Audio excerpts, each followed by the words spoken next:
Okay, hi, we should be getting people in the room now. Welcome, welcome. So we've got the recording that started automatically. We are going to have about 45 minutes. Thank you, David. Reassurance that you're there. We were in a different part of the room, but we're now in the room. My name is Georgina. I'm the Active Forest Coordinator for Thames Beat. We've got today a really exciting women's network.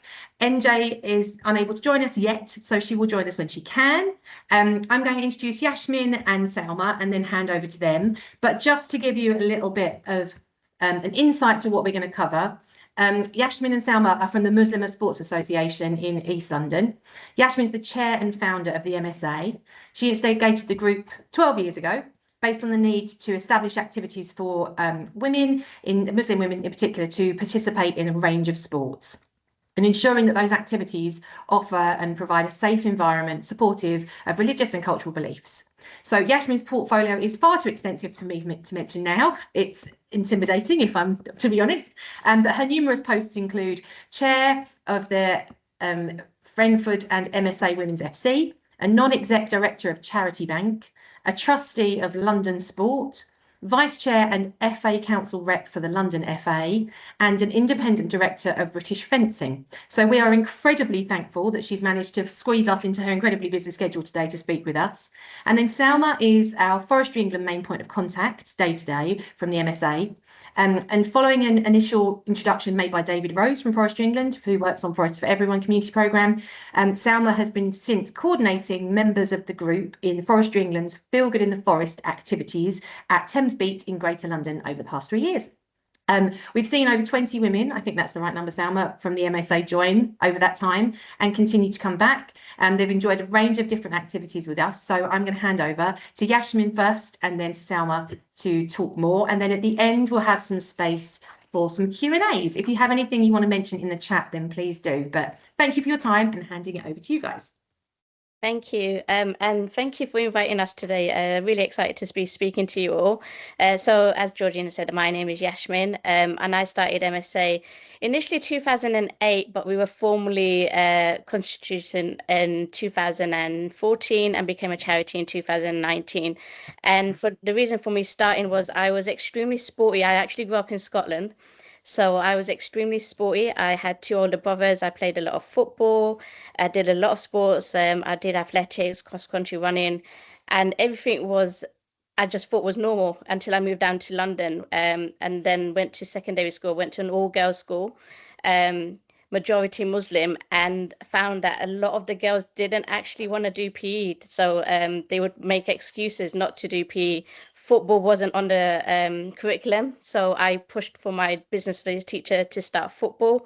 So we did a lunchtime club, and then we did enter ourselves into a new under 16s league. But unfortunately, at that time, I was just leaving year 11, so it just got started as I was leaving. And then life happened, so college, and got married quite young, had my children, and I was still missing that element of structured sports.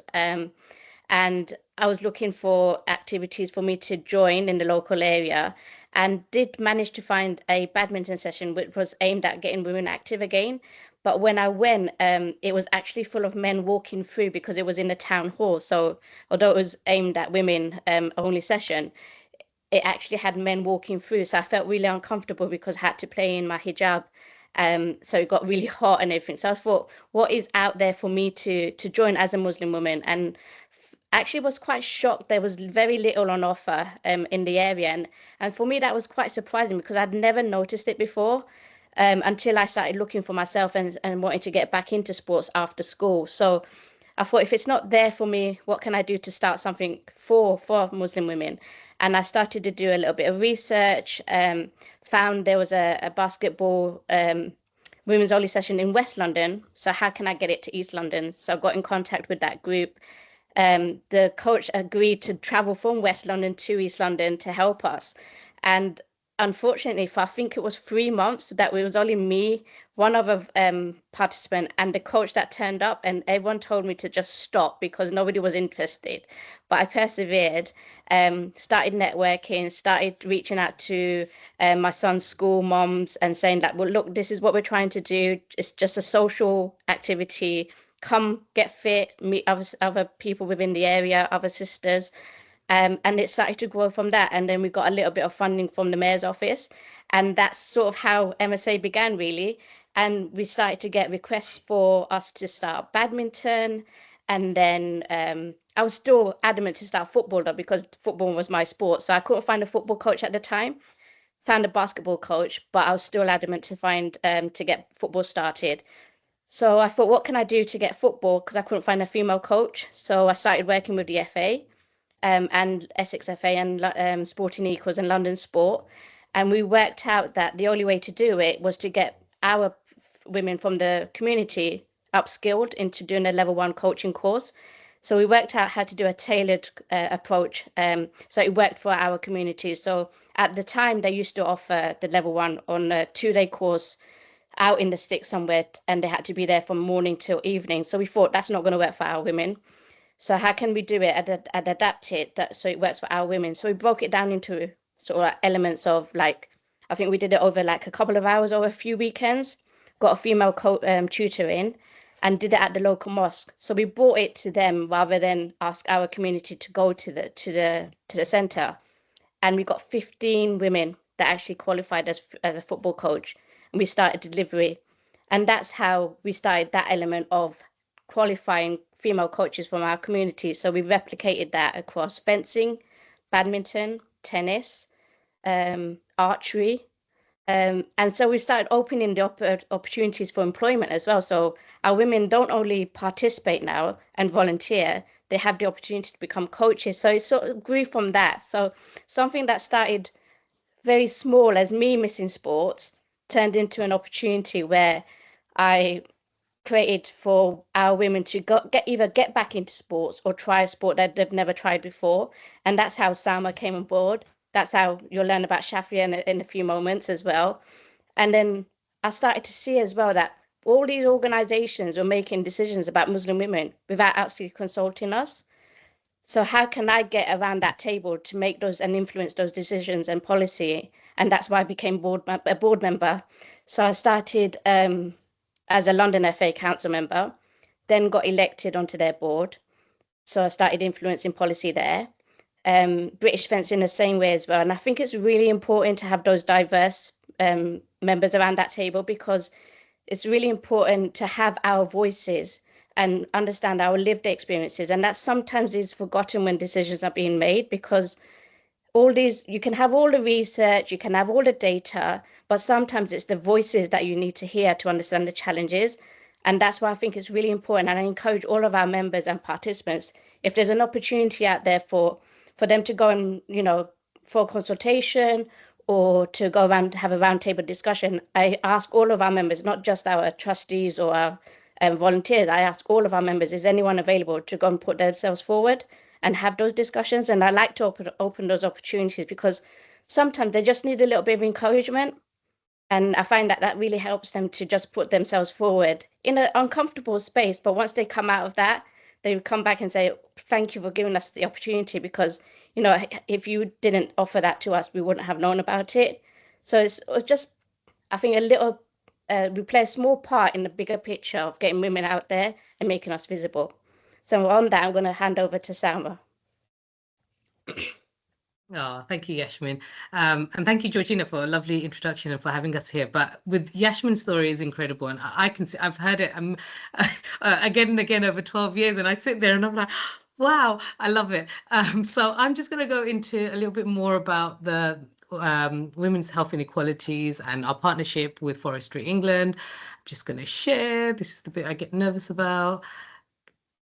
There we go.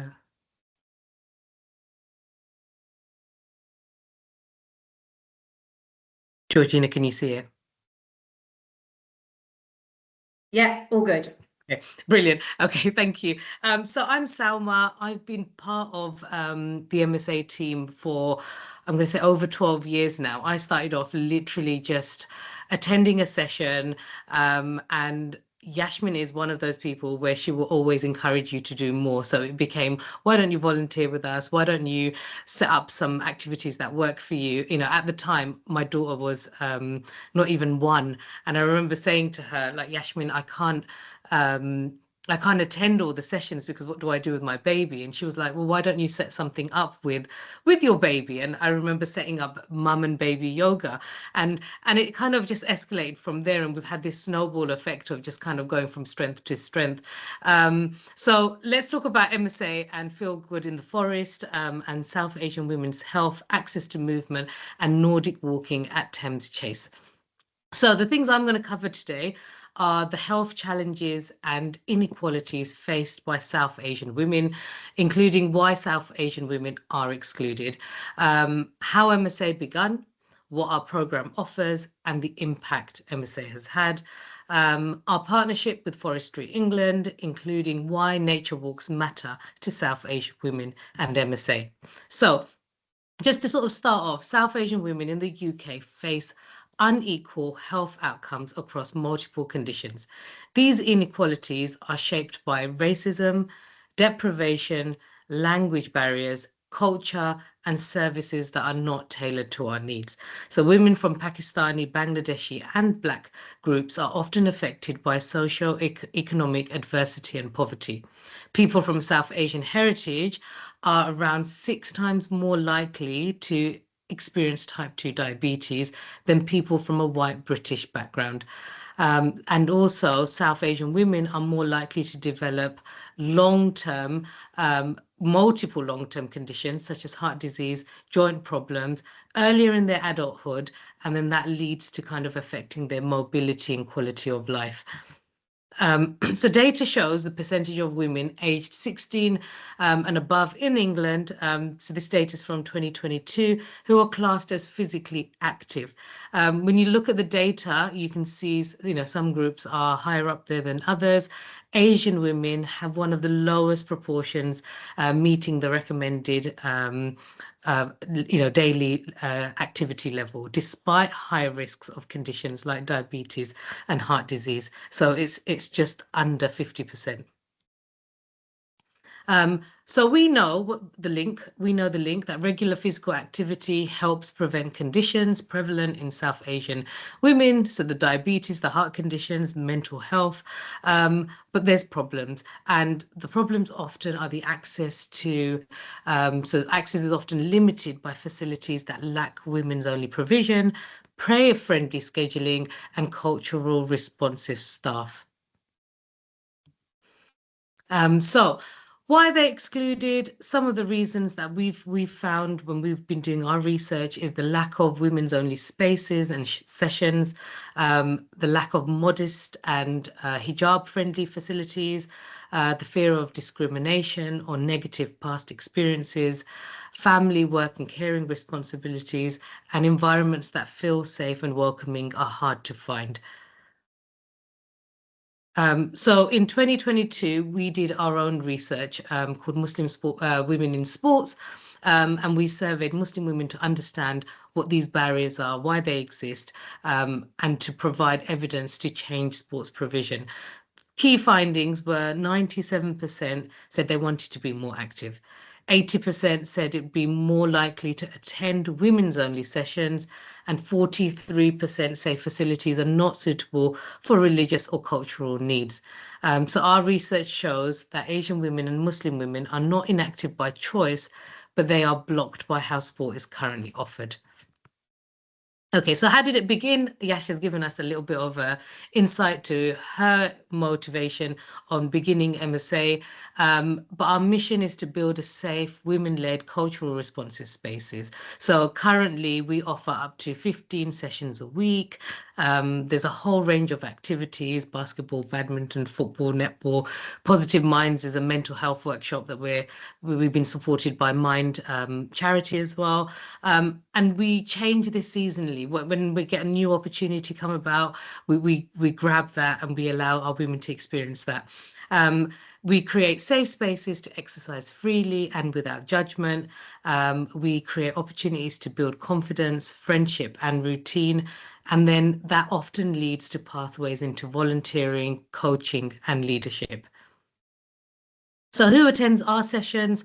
Predominantly South Asian, mainly from Pakistani and Bangladeshi backgrounds, a strong age group between 25 and 44 years old, and there's some data on the screen. So we're reaching women who are often missing from mainstream provisions and media. Okay, so our impact so far, this is a little bit of data between 2023 and 2025. We've had over 12,300 contact hours of delivered sessions. We've reached 32 London boroughs.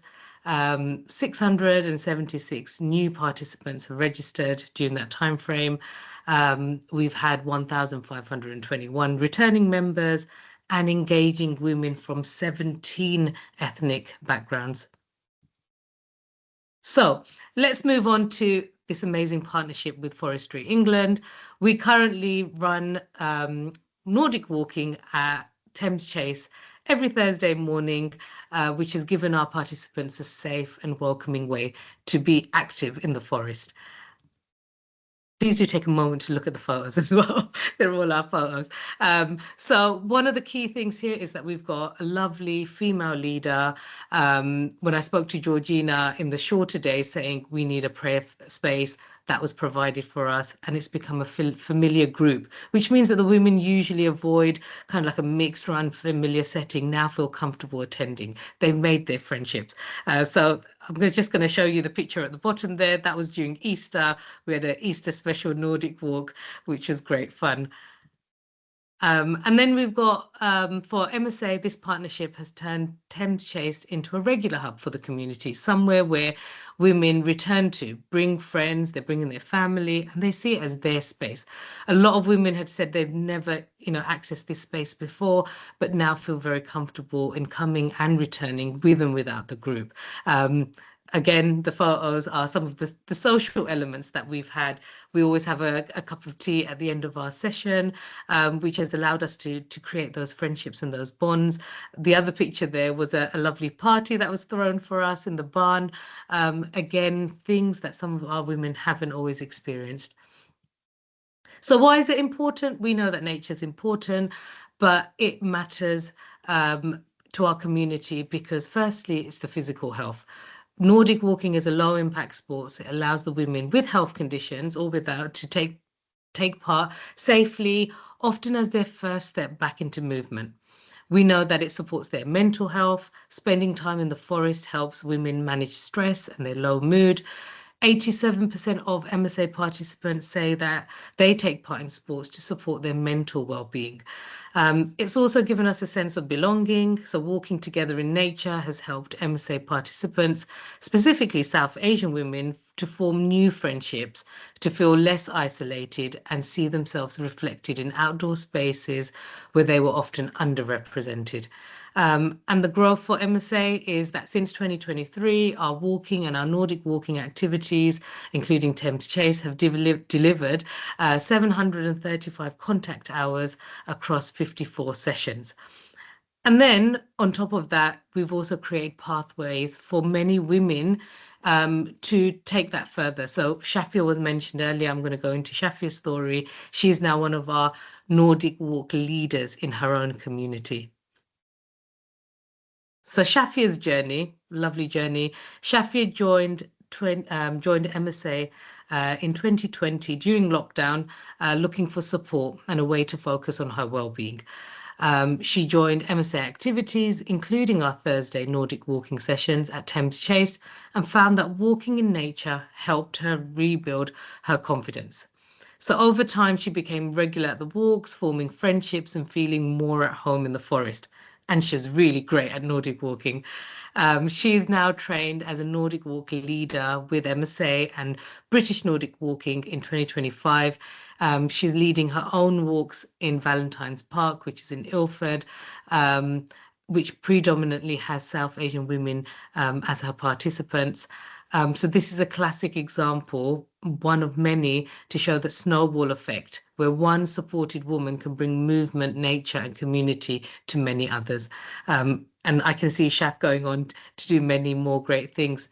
So thank you so much for listening. I'm going to leave you with one last thing. We've had one of our stories and articles published in Positive News, talking about our experience in the forest, how we found it, what the barriers were, and so on. So if you do have a chance, please do have a look at that article.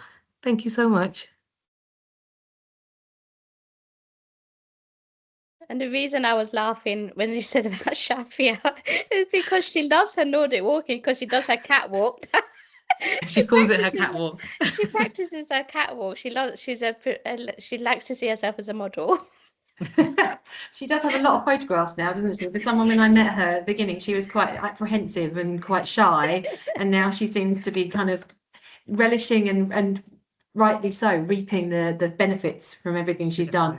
Thank you both so much. Thank you for giving your time, and thank you for talking through everything. And I mean, Salma, wow, thank you for blowing us away with the whole presentation. That's amazing. And Yashmin, I really feel like we're on borrowed time with you because you're so busy. So I really genuinely, I come to work on a Thursday when you guys are here, and it wouldn't feel right if you weren't now. You're part of the decoration of the forest. I'm going to throw it open to the floor. If anyone has any questions, you can put them in the chat. You can raise your hand. I just want to reflect back quickly that you were talking about that kind of hearing the voices and the lived experiences and how we can then overcome those challenges. And part of this session today, and I'm sure David can attest to this, is continuing to feed back to Forestry England that these are the ways that we've worked in our particular local area to come together, and that if people have groups in their communities that they want to reach out to that might have certain barriers, that having that conversation is really a good starting point. And it's from David that began. It was having that conversation with you, Yash, wasn't it? That it was, what do you need? How can we do that? David, do you want to come in quickly there? Yeah, and hi, good to see you again. Yeah, it is a lovely story, and I think it's one of connection and understanding. And I think those are the takeaways from my experience talking to you originally when we met in the park in East London. Valentine's Park. And had that conversation around, okay, how can we connect with you? What is it that we can do? And I guess my observation would be, how can we sort of scale your experience working with us to other groups around the country, and what that might look like? Would it be? Do you think it would be a similar experience for everybody, or are there variants within the different communities depending on where people live, or is it just those things you talked about, those barriers you talked about, are they consistent across irrelevant to where somebody's based, whether it's in an urban or rural environment? Are they consistent, and if so, how could we scale things to reach more women like yourselves? I think we really talk sort of on behalf of the Muslim community and the South Asian community. So I think the barriers are quite similar for most of them. And I think, it's the small things of having, thinking of the short days and thinking, well, actually, if I drive all the way to the forest and back, I'll miss my prayer time. And often, we almost feel apologetic to want to ask for something like that. And so if it's kind of there already, or it's advertised as, we will have, even on a poster to say there will be a quiet space if you need it, I think that already opens up and drops some of those barriers. Yeah, What do you I was think, just Yash? going to say as well, in the current climate, I think sometimes as a family or a single woman to go into a forest visibly Muslim can be quite nerving, and that they'd be quite anxious to do that. So if you're inviting a group to come over and experience the forest, and they have the walk lead or some sort of someone there to sort of lead them and guide them, then that just adds that layer of protection as well. and just allows them to feel a little bit more safe, because obviously we've had the experience with the dogs, isn't it, Georgina? And Anne sort of protects the women because there's quite a few of them that are quite scared of dogs. But it's just that understanding that there's a cultural sensitivity. It's not an Islamic thing, but it's a cultural thing, that some of the women are quite scared of the dogs. But Anne's very aware of that, and if the dog's going past, she'll like put the women to a side and allow the dogs to go past.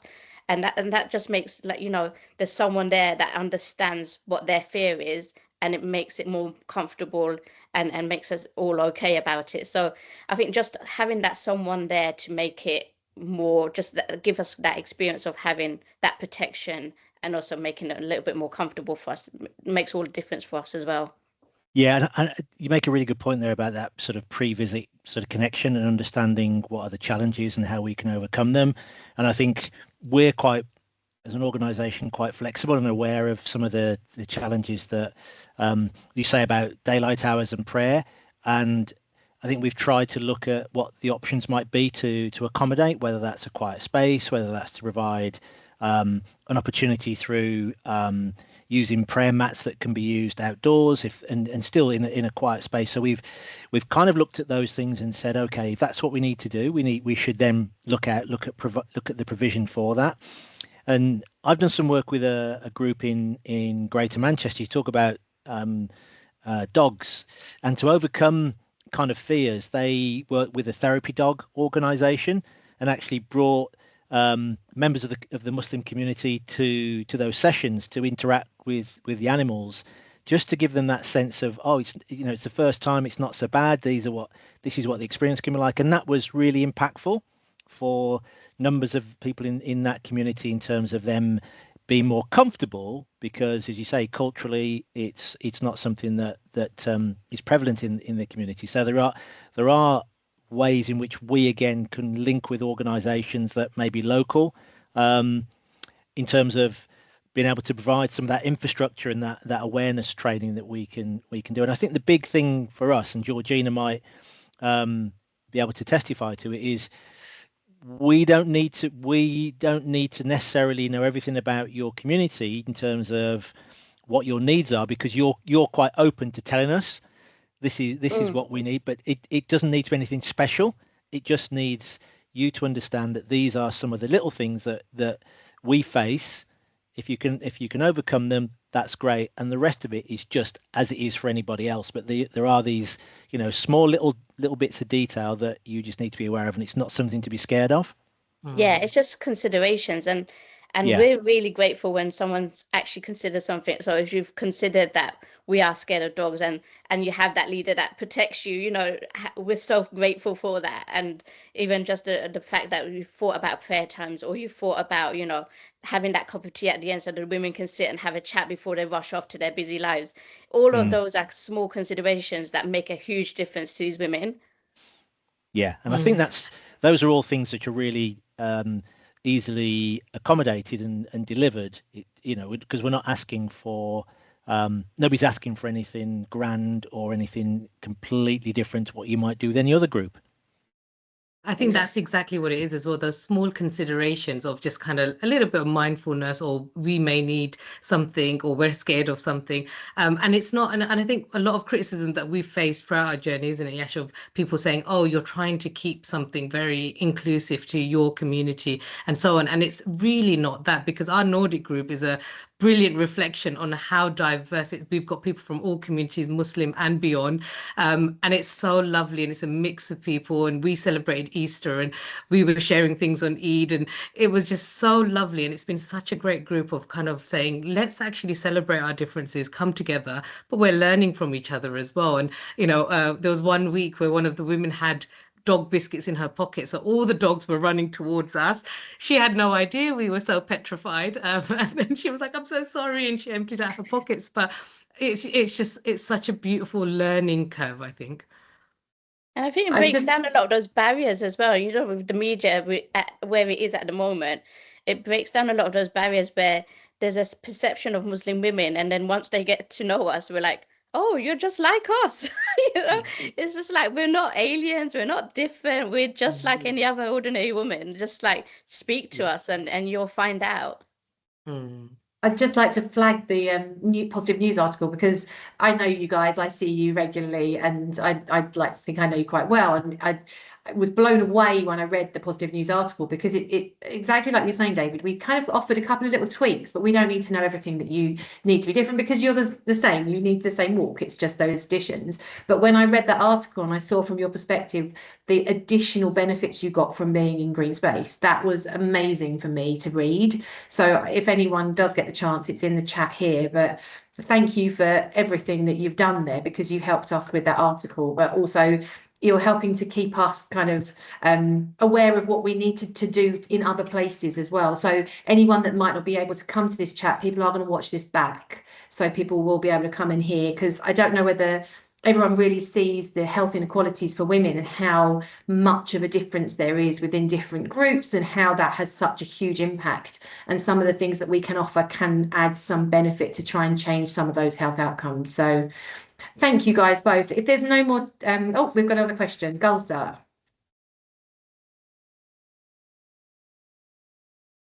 Hi, Assalamualaikum. I'm Rubina. So, I a couple of things. One, they're not questions.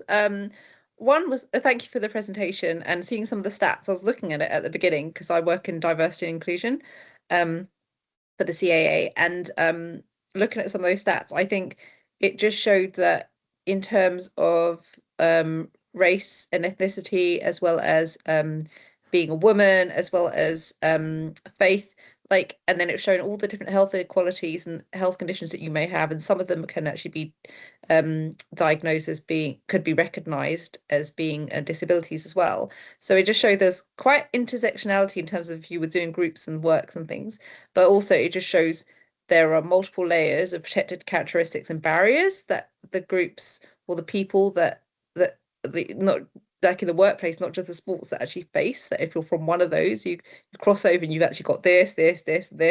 And I was thinking about that in terms of the stats. So they just got me thinking about the workplace as well. So it's kind of good that you've had to speak here, and it kind of links to that. So thank you for that.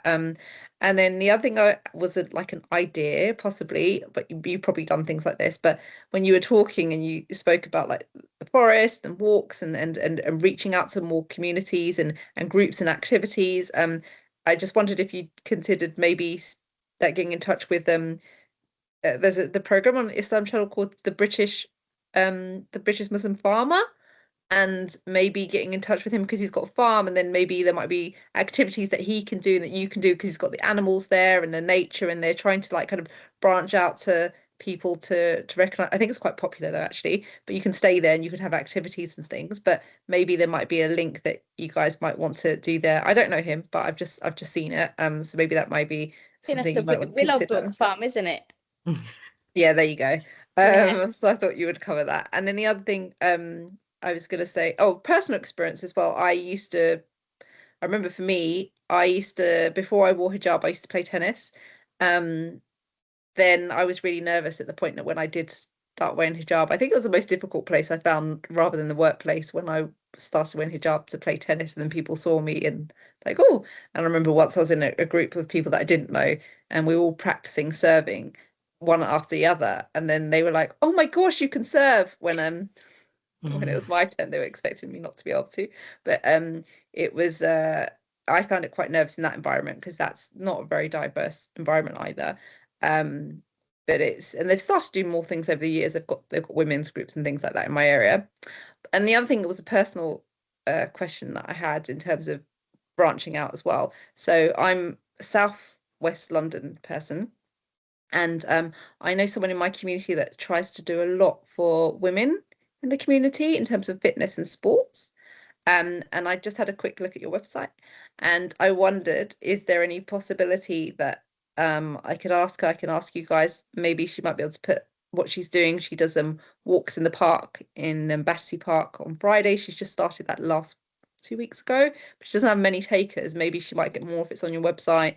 And the other one that she does is a fitness group on Mondays, and then she does every once in a while she does a community tea thing. So is there any way that I can, Yeah, ask her to get in touch with me.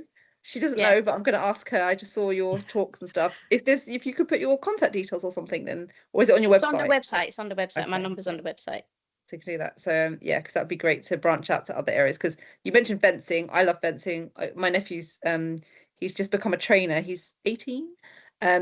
So he'll be an instructor in future when he goes forward. But he's into fencing. I've not done it before, but would love to. But it'd be great if in the future there's more areas like Southwest London. Yeah, but Yeah. it starts with a conversation, doesn't Yeah. it? You know, the same way it Yes. started with David and Georgina, it starts with a conversation, and watch this space, I say. Yes. Thank you, Rabina. Thank And you all.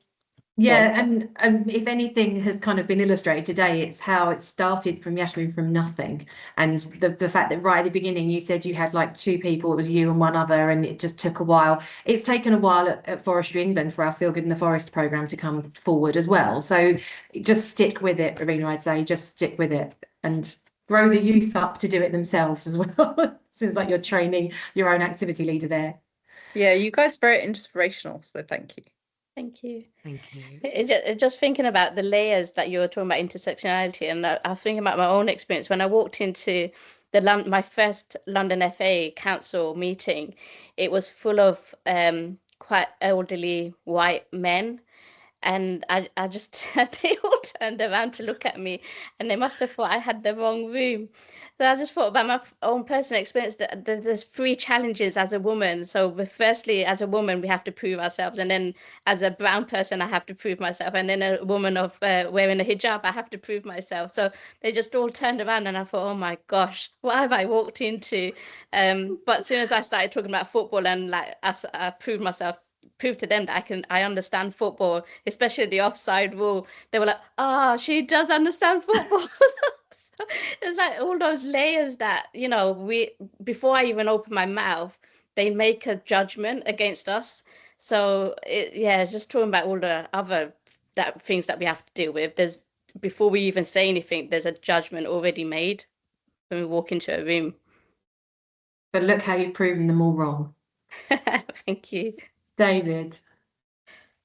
Yeah, I think that's a really good point that you make there, Yashmin, is that kind of lived experience piece about what it's like to be not just a Muslim woman, but a woman more generally, but also obviously a person of color, and all those things together create an impression with some people in terms of, you know, who are you? What are you doing here? This isn't a space for you. All of those types of things, and actually those perception barriers that you have to overcome sort of create almost like a sense of I've got to appear to be better than the next person, and whether that's sexism, racism, whatever it might be, that lived experience for people is really important. And again, when we're communicating with your group and other groups, it's important that we recognize what that might look like. So any apprehension isn't about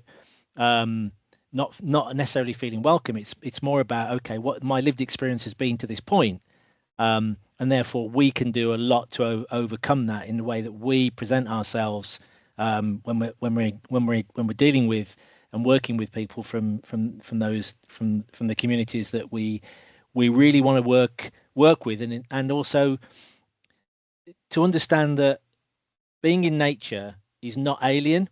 It's, you know, like you just use the analogy of that walking into that football meeting, you know, for Muslim women, for people of color generally, going into green spaces is not an alien experience and not something that people have done and do. It's just the way that we potentially do it is just different, and the times to do it is different, but it's not an alien experience, so it shouldn't be one that comes across that way. And it shouldn't be like a patronizing way of actually dealing with people. The word often you hear is it's just treat people as you would normally treat anybody else. Yeah. I think for many women as well, especially when they've come over from another country, they're so used to being in green spaces. But when they come into London, all they see is concrete and tall buildings. And when they do finally find a green space, they feel so homely. they really connect to it. And what this partnership has shown is that connectivity to their back home as well, Yeah. not just that connectivity to the forest, but it brings them back to that nostalgic being back home as well. So it's given them that other bit of layer as well of that connection. Yeah, and I think that's really important is to understand people's environment, where people come from, or if not them, if they're second or third generation, certainly their family will have come from that, and that'll be part of their cultural upbringing, is to talk about where people came from originally, and it's often rural environments as well. So you're right to say that's for many it's a more natural experience to want to be in those spaces and visit them as well, because of that urban environment that people move into. Thank you, David. We've got a couple more minutes left. If anyone wants to raise their hands, we could take another question. If not, don't worry. We've had a really good conversation, as well as hearing from you both today. So thank you again so much for your time.